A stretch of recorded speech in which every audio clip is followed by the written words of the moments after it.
Hello friends, સ્વાગત છે તમારું મારી યુટ્યુબ ચેનલ LLB ગુજરાતી મીડિયમમાં। આ વિડીયોમાં હું તમને ગુજરાત યુનિવર્સિટીના LLBમાં સનદ માટેની જે પરીક્ષા હોય છે AIBE તેની અંદર પૂછાઈ શકે તેવા મહત્ત્વના IMP પ્રશ્નો વિશેની જાણકારી આપીશ।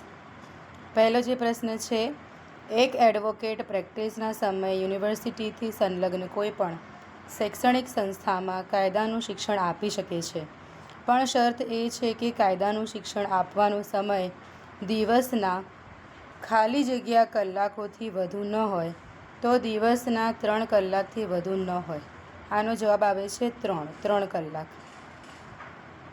બીજો પ્રશ્ન છે, પર્યાવરણ સુરક્ષા અધિનિયમ 1986ની કઈ કલમ હેઠળ રાષ્ટ્રીય હરિત ટ્રિબ્યુનલ નેશનલ ગ્રીન ટ્રિબ્યુનલને અરજી કરવાનું સામેલ છે? તો આવશે જવાબ કલમ 5A। ત્રીજો સવાલ છે, ખાલી જગ્યા હેઠળ પોતાની નિયમ બનાવવાની શક્તિનો ઉપયોગ કરીને બાર કાઉન્સિલ ઓફ, આ બહાર નથી પણ અહીંયા બાર છે, બાર કાઉન્સિલ ઓફ ઇન્ડિયા દ્વારા નિયમ બનેલા છે?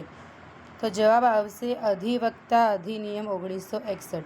અધિવક્તા અધિનિયમ એટલે એડવોકેટ એક્ટ 1961 હેઠળ પોતાના નિયમ બનાવવાની શક્તિનો પ્રયોગ બાર કાઉન્સિલ ઓફ ઇન્ડિયા કરીને નિયમ બનાવી શકે છે।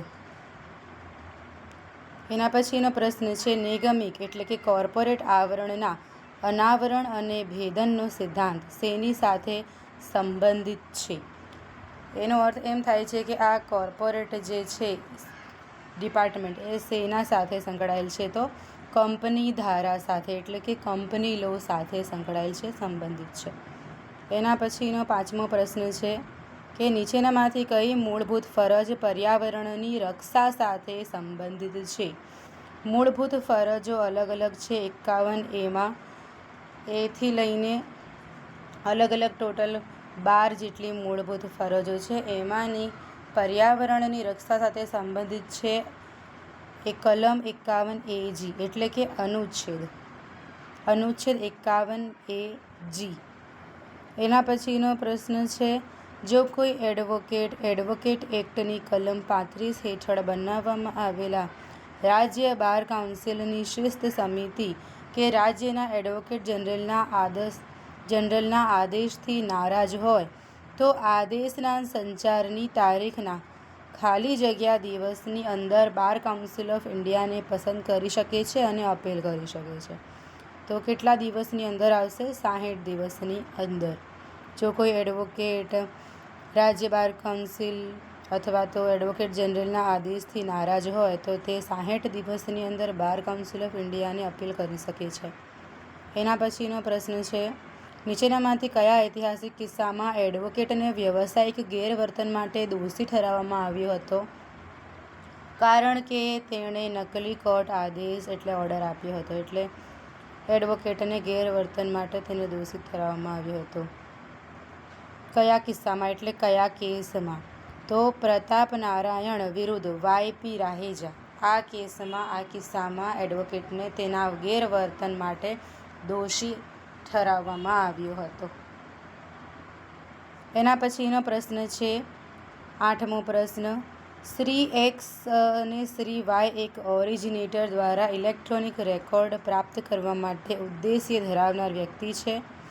IT અધિનિયમ હેઠળ તે ખાલી જગ્યા તરીકે ઓળખાશે, તો તે પ્રાપ્યકર્તા એટલે એડ્રેસી તરીકે ઓળખાશે।